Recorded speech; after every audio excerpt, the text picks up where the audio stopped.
할렐루야. 오늘도 하나님이 예비하신 은혜가 있는 줄을 믿습니다. 오늘 말씀 우리가 함께 읽기 원하는데요. 오늘 말씀 26절과 27절 말씀 어떤 내용인지 여러분들이 같이 확인합니다. 함께 읽습니다. 시작. 여호와께서 모세와 아론에게 말씀하여 이르시되 나를 원망하는 이 악한 회중에게 내가 어느 때까지 참으랴. 이스라엘 자손이 나를 향하여 원망하는 바 그 원망하는 말을 내가 들었노라. 아멘. 여기 보니까 하나님을 원망하는 백성이 나옵니다. 누가 지금 하나님을 원망하고 있습니까? 이스라엘 자손입니다. 이스라엘 백성들이 하나님의 백성임에도 불구하고 그들이 지금 하나님을 원망하고 있어요. 그리고 그 원망하는 일을 하나님은 지금 어떻게 말씀하고 계셔요? 원망하는 이 악한 회중에게 이렇게 말씀하는 걸 보면 하나님은 원망하는 일을 악한 일이다. 지금 이렇게 말씀하고 계신 거예요. 한번 따라합시다. 원망하는 일은 악한 일입니다. 그래요. 하나님은 원망하는 일을 악하다. 이렇게 지금 말씀하셔요. 자, 그래서 오늘 이스라엘 백성들이 하나님을 원망할 때 하나님이 그들을 향하여 너희가 악하다 이렇게 말씀하시는데 그러면 이스라엘 백성들이 왜 원망하고 있을까? 그들이 지금 무엇을 원망하는 것일까? 좀 우리가 확인할 필요가 있는데요. 자, 14장 2절과 3절입니다. 14장 2절과 3절 함께 읽습니다. 시작.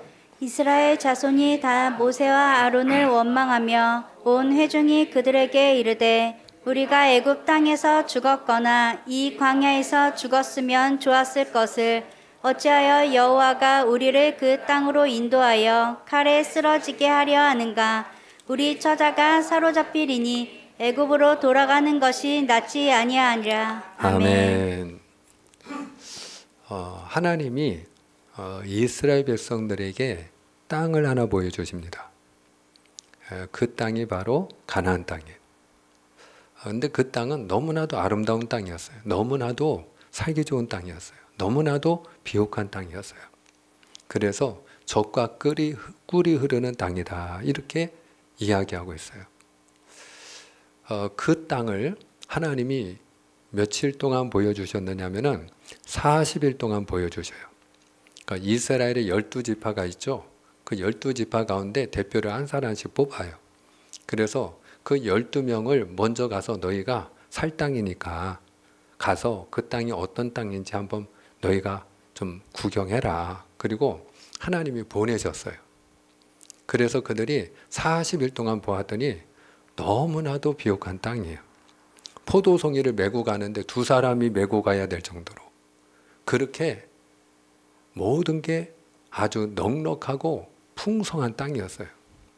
그런데 그 땅을 보고 이스라엘 백성들이 감사해야 되잖아요. 하나님이 우리가 그렇게 430년 동안 애굽 땅에서 종살이 할 때 울부짖었더니 우리의 기도를 들어주시고 하나님이 이렇게 좋은 땅으로 우리를 인도해 주셨구나. 그리고 할렐루야. 하나님 앞에 감사해야 마땅하지 않겠습니까? 근데 그 좋은 땅을 보고 하나님이 그렇게 그들에게 주시고자 하는 땅이 너무나도 아름다운 땅임에도 불구하고 그들은 하나님을 원망해요. 왜 원망합니까? 우리가 그 땅을 차지하지 못하리라 하는 거예요. 그 땅의 백성들이 잘 먹어서 그런지 다 거인이에요. 거인. 장성해요. 힘이 강하고 그리고 사람들이 모든 게 부유하고 넉넉하니까 성은 견고하고 그리고 도시가 큰 도시를 가지고 있어요. 그러니까 이스라엘 백성들이 기가 죽은 거예요. 우리가 저 땅에 들어갈 때 그 땅을 차지하지 못하리라. 오히려 그들은 안악 자손이고 그들은 장성하기 때문에 그들의 손에 우리가 죽으리라. 우리의 처자는 오히려 사로잡히게 될 것이고 포로가 될 것이고 노예가 될 거다. 차라리 우리가 광야에서 죽었으면 나을 뻔했다. 그리고 하나님을 원망하는 거예요. 자, 그때에 하나님의 반응이 중요한데요. 우리가 28절입니다. 자, 28절로 여러분들이 30절까지 있습니다. 자, 28절로 30절에 하나님이 어떻게 말씀하는지 우리가 함께 듣기를 원합니다. 시작. 그들에게 이르기를 여호와의 말씀에 내 삶을 두고 맹세하노라. 너희 말이 내 귀에 들린 대로 내가 너희에게 행하리니 너희 시체가 이 광야에 엎드러질 것이라. 너희 중에서 20세 이상으로서 계수된 자 곧 나를 원망한 자 전부가 여분네의 아들 갈렙과 눈의 아들 여호수아 외에는 내게 맹세하여 너희에게 살게 하리라 한 땅에 결단코 들어가지 못하리라. 아멘. 하나님의 반응은 무엇입니까? 오늘 28절에 보니까 너희 말이 내 귀에 들린 대로 내가 너희에게 행하리라. 너희 말이 내 귀에 들린 대로 너희가 말한 대로 될 거다. 내 귀에 들린 대로 될 거다. 그러면 그들이 뭐라고 말을 했어요? 차라리 광야에서 죽는 게 나을 뻔하였다. 때문에 오늘 29절 30절에 보면은 20세 이상 된 남자 가운데 여호수아와 갈렙 외에는 다 광야에 엎드러져 그들이 시체가 되리라. 그렇게 하나님이 말씀하고 계셔요. 사랑하는 여러분, 오늘 말씀을 통해서 우리가 배워야 되는 중요한 교훈이 있죠. 어떻게 말하느냐가 중요하다 하는 거예요. 어떻게 말을 하느냐. 말을 잘해야 될 줄을 믿습니다. 말을 잘해야 될 줄을 믿습니다. 우리가 말을 어떻게 하느냐에 따라서 친구를 얻기도 하고 그리고 오늘의 친구가 내일은 원수가 되기도 하죠. 말을 어떻게 하느냐가 너무너무 중요해요. 그러면 어떻게 말하는 게 말을 잘하는 것일까요? 유창하게 말을 하는 것일까요? 교양 있게? 아니에요. 하나님이 우리에게 들려주시는 하나님의 명령이 있어요. 데살로니가전서 5장 18절에 보면 범사에 감사하라. 이는 그리스도 예수 안에서 너희를 향하신 하나님의 뜻이니라 그랬어요. 어떤 말을 하라는 거예요? 감사하는 말을 하라는 거예요. 따라합시다. 범사에 감사하라. 하나님이 우리에게 감사하는 말을 하라고 할 때는 이유가 있겠죠. 다 우리가 잘 되기를 원하기 때문인 줄 믿습니다. 우리가 감사할 때 잘 되기 때문이에요. 우리를 향한 하나님의 생각을 성경은 우리에게 분명히 말씀해 주고 있어요. 예레미야 29장 11절 말씀인데요. 우리가 한 번 더 확인합시다. 예레미야 29장 11절에 우리를 향한 하나님의 생각을 우리에게 들려줍니다. 함께 읽어요. 시작. 여호와의 말씀이니라. 너희를 향한 내 생각은 내가 아나니 평안이요 재앙이 아니니라. 너희에게 미래와 희망을 주는 것이니라. 아멘. 우리를 향한 하나님의 생각이 무엇이라고요? 평안을 주는 것이래요. 우리에게 미래를 주는 것이래요. 희망을 주는 것이래요.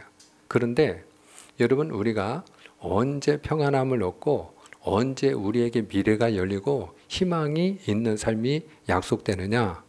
감사하는 말을 할 때요. 우리 주변을 보세요.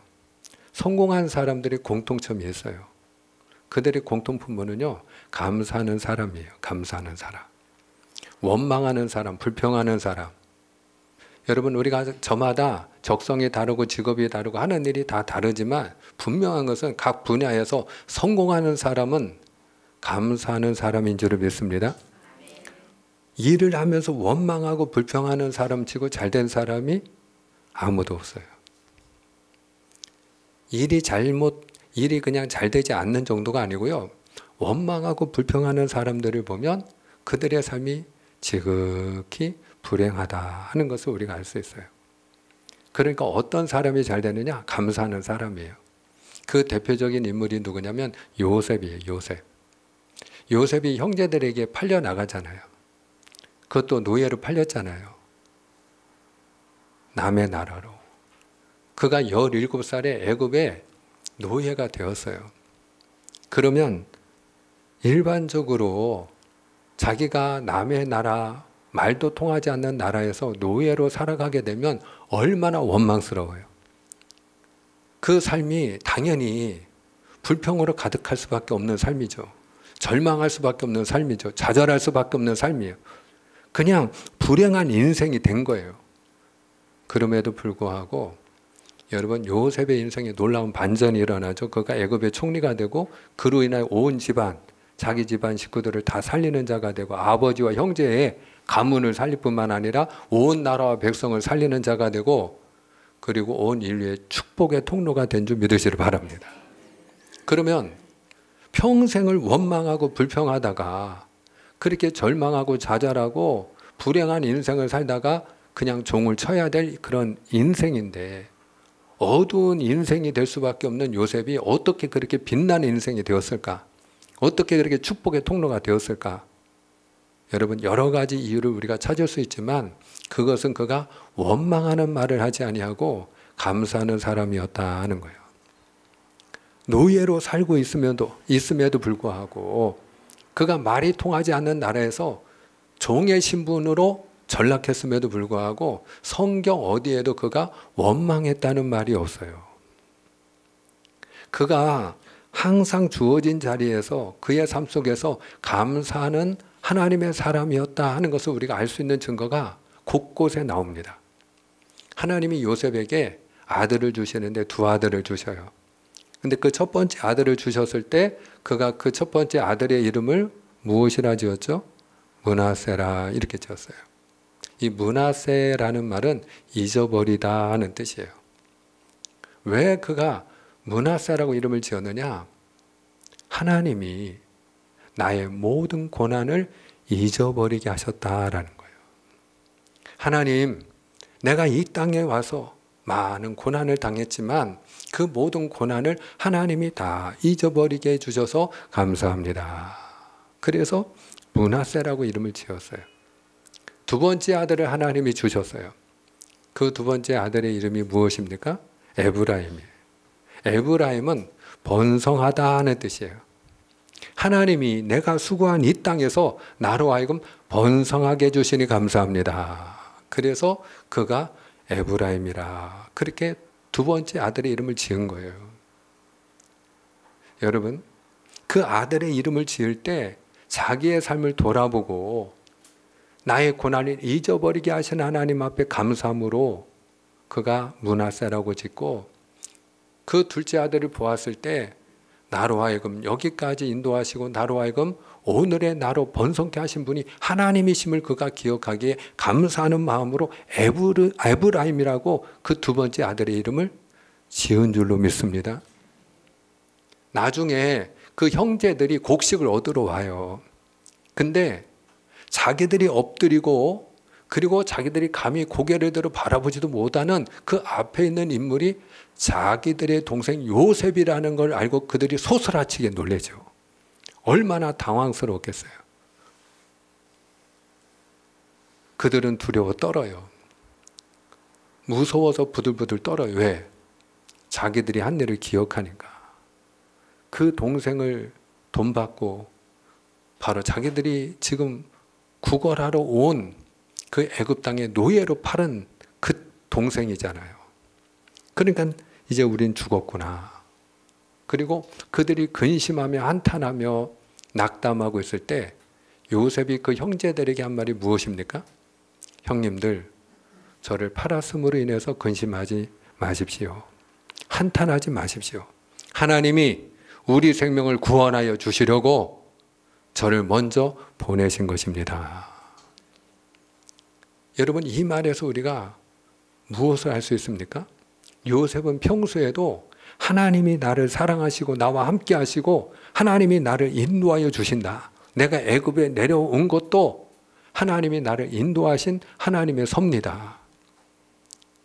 그가 범사에 감사하는 믿음의 사람인 줄을 믿습니다. 때문에 그가 하나님 앞에 하나님의 인도하심을 오히려 그가 고백하고 하나님 앞에 감사하는 믿음으로 하나님 앞에 기도하는 사람이 되었을 때 하나님은 그 믿음대로 그가 생각하는 대로 그가 말하는 대로 감사할 수 있는 그런 삶으로 인도하여 주신 줄 믿으시길 바랍니다. 사랑하는 여러분, 하나님은 어떤 분이라고 오늘 말씀해요? 말하는 대로 행하시는 하나님. 너희가 말하는 대로 된다는 거예요. 너희가 말하는 대로. 따라합시다. 말하는 대로 됩니다. 말에 능력이 있다는 건 상식적인 거죠. 우리가 잘 알고 있잖아요. 실험을 했잖아요. 2개의 병에다가 물을 담아놓고 한쪽 병에다가는 사랑합니다, 축복합니다, 감사합니다. 그리고 계속 그렇게 일주일을 들려주고, 한쪽은 미워, 싫어, 짜증나, 그리고 저주하는 말을 퍼붓고 했을 때 여러분 어떤 결과가 나타났죠? 감사하다고 축복한 그 물은 그 물의 분자 구조를 현미경으로 들여다보니까 다 육각수로 바뀌어 있더라는 거죠. 그리고 저주한 그 병에 있는 물은 그 물의 분자 구조가 다 깨져 버렸어요. 다 흩어져 버렸어요. 근데 우리 몸의 70%가 물이잖아요. 수분 아닙니까? 여러분, 우리 몸에 가장 유익한 물의 분자 구조가 육각수라는 거 아닙니까? 그러니까 우리가 감사함으로 물을 마실 때, 물 한 모금을 마셔도 우리가 주여 감사합니다. 그리고 물을 마실 수 있는 건강을 주시고, 그렇게 시원한 물을 하나님이 허락해 주신 걸 감사함으로 우리가 그 물을 마실 때, 여러분 그 물이 우리 몸을 건강하게 하는 줄 믿으시길 바랍니다. 우리가 식사를 하는 것도 마찬가지예요. 모든 게 마찬가지예요. 우리가 하나님 앞에 기도하기 전에 어떻게 기도해요? 무슨 기도하세요? 여러분, 하나님이 주신 양식 감사합니다. 그리고 우리가 먹는 거 아니겠습니까?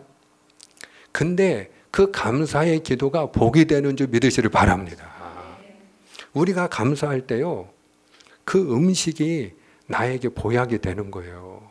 감사함으로 마실 때 그 물이 우리에게 그 어떤 약보다도 좋은 약이 되는 거예요. 그리고 실제로 우리가 감사하는 마음을 가지고 감사하는 말을 할 때 우리 몸 안에 있는 이 물의 구조가 육각수로 바뀌는 거예요. 우리 몸 안에 있는 물도. 그래서 우리가 감사할 때 여러분 실제로 그런 육각수 물을 마시게 되면 이 몸의 질병의 80%가 치료되고 회복된다는 거 아닙니까?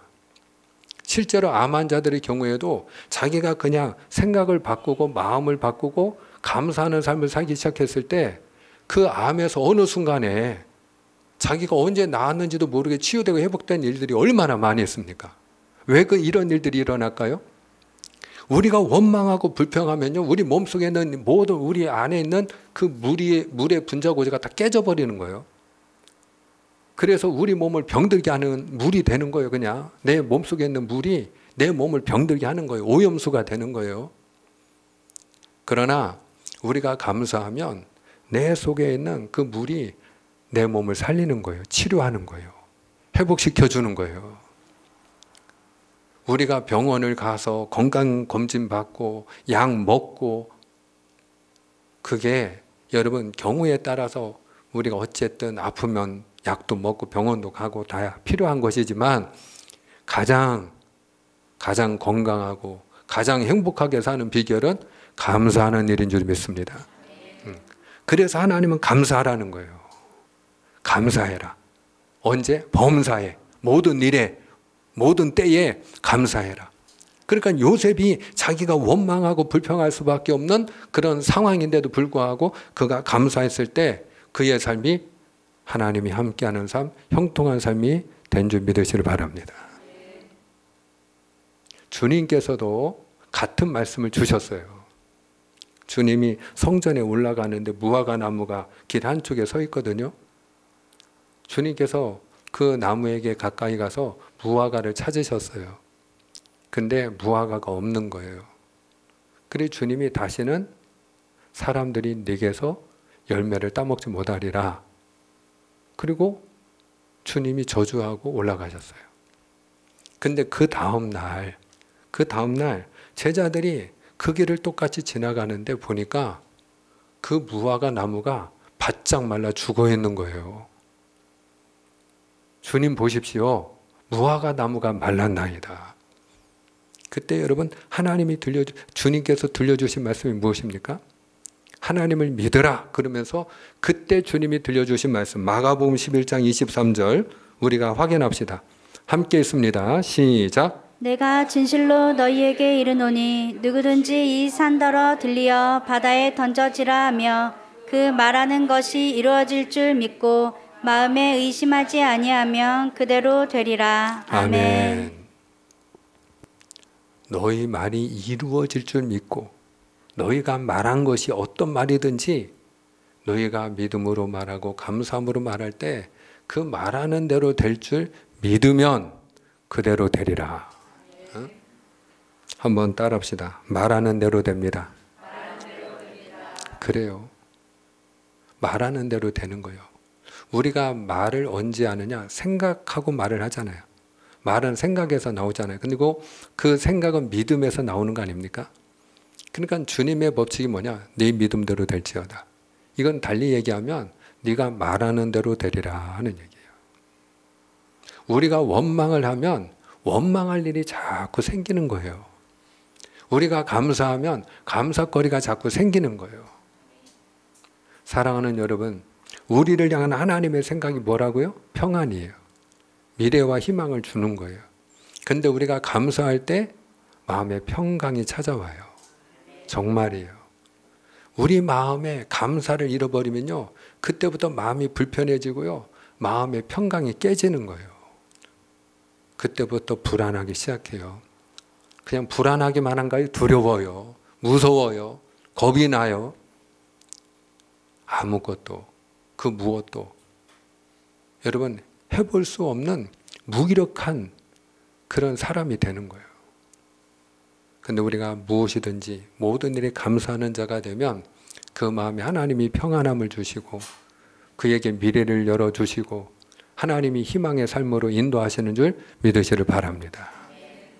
그래서 오늘 하나님 앞에 우리가 감사하는 자가 되어야 되는데, 이스라엘 백성들은 하나님이 그들에게 그 종살이하던 430년 동안 그들이 고난당하던 그 핍박받던 땅에서 건져주시고 그들을 1년이 넘도록 광야에서 인도해 주셔서 드디어 자 봐라, 내가 너희에게 주고자 하는 땅이 이런 땅이야. 그리고 하나님이 그 아름다운 땅, 그 젖과 꿀이 흐르는 땅을 보여주셨는데도 불구하고 그들이 감사하기는커녕 원망했을 때 여러분 하나님이 어떻게 하셨는가? 34절을 보겠습니다. 자, 34절 우리 34절입니다. 시작. 너희는 그 땅을 정탐한 날 수인 40일의 하루를 1년으로 쳐서 그 40년간 너희의 죄악을 담당할지니 너희는 그제서야 내가 싫어하면 어떻게 되는지를 알리라 하셨다 하라. 아멘. 하나님이 벌을 내리셔요. 그래서 몇 년 동안 광야에서 너희가 방황하다가 광야에서 죽으리라 말씀하셨어요? 40년이요. 근데 여러분들이 왜 하나님은 이스라엘 백성들을 40년 동안 광야에서 방황하게 하셨을까? 그런 혹시 의문을 가져본 적 없으십니까? 그 답이 오늘 본문에 나와 있어요. 왜 40년을 그들이 광야에서 방황했다고 이야기합니까? 그들이 가나안 땅을 정탐한 날수가 며칠이라는 거예요. 40일이라는 거예요. 하나님께서 너희가 바로 들어가서 살 땅이 이런 땅이다. 그리고 그들에게 그 아름다운 땅을 40일 동안 보여주셨는데 그들이 감사하기는커녕 원망하는 자가 되었을 때 그 날수를 1년으로 쳐서, 하루를 1년으로 쳐서 하나님이 40년 동안 그들이 광야에서 살다가 광야에서 그들이 말한 대로 죽게 하셨어요. 그러면 하나님이 이렇게 하신 이유가 무엇이라는 거예요? 우리가 여러 가지 이야기들을 하지만 오늘 본문에 보면 분명하게 하나님이 그 이유를 설명하고 계셔요. 내가 싫어하면 어떻게 되는지를 너희가 알게 하리라. 무슨 얘기예요? 하나님은 원망하는 일을 가장 싫어한다는 거죠. 이스라엘 백성들이 원망했을 때 오히려 하나님이 감사의 제목을 주셨음에도 불구하고 그들이 원망하는 백성이 되었을 때 하나님은 그게 너무 싫었던 거예요. 그래서 그 백성을 악하다고 말씀하시는 거예요. 사랑하는 여러분, 하나님은 원망하는 일을 싫어하는 줄 믿습니다. 따라합니다. 하나님은 원망하는 일을 싫어하십니다. 근데 그냥 싫어하는 게 아니고 너무너무 싫어하세요. 너무너무 싫어하세요. 그래서 감사하는 자가 되라는 거예요. 우리가 하나님 앞에 감사해야 될 또 다른 이유가 있는데 그것은 우리가 감사할 때 하나님이 영광을 받으세요. 하나님이 영광을 받으세요. 우리가 다음 주일은 추수감사절로 지키잖아요. 근데 이것이 교회의 전통이 아니고 단지 청교도들이 미국에 가가지고 그들이 추수감사하는 날을 그들이 지켜서 이렇게 우리가 지키는 게 아니라 여러분 성경에 하나님의 명령이에요. 수장절을 지킬지어다 이렇게 말씀하세요. 수장절. 거두어서 저장하는 그 추수감사절을 지키라는 거예요. 하나님이 우리에게 절기를 지키라고 하시는 목적은 단순해요. 우리로 하여금 감사하는 믿음의 사람이 되라는 거예요. 그래서 절기를 지키라는 거예요. 그래서 우리가 여러분 부활절을 부활 감사주일이라고 하고 맥주 감사주일이라고 하고 그리고 추수 감사주일이라고 하고 성탄 감사주일이라고 하고 신년 감사주일이라고 다 감사가 붙는 거예요. 그 절기를 지키는 목적은 감사라는 것입니다. 그리고 그렇게 감사할 때 하나님이 영광을 받으시는 줄을 믿습니다. 오늘 저와 여러분의 삶 속에 원망은 사라지고 우리가 모든 일들 속에서 하나님의 함께하심, 하나님은 오늘도 우리를 사랑하시는 줄 믿습니다. 인도하시는 줄 믿습니다. 오늘 우리가 이렇게 함께 모여서 예배드림이 얼마나 감사한지요. 사랑하는 여러분, 우리가 늘 감사함으로 이 감사하는 마음을 뺏기지 마세요. 무릇 지킬 만한 것보다 더욱 내 마음을 지키라. 이에서 생명의 근원이 남이니라 라고 이야기할 때 우리가 원망하는 사람이 된 건 마음을 뺏긴 거겠죠. 감사하는 마음을 지키는 자가 되기를 축복합니다. 그러면 사는 거예요. 오늘 저와 여러분이 감사함으로 우리의 삶 속에 생명이 넘치고 축복이 넘치고 하나님이 형통케 하시는 은혜가 있기를 주님의 이름으로 축복합니다. 기도하겠습니다.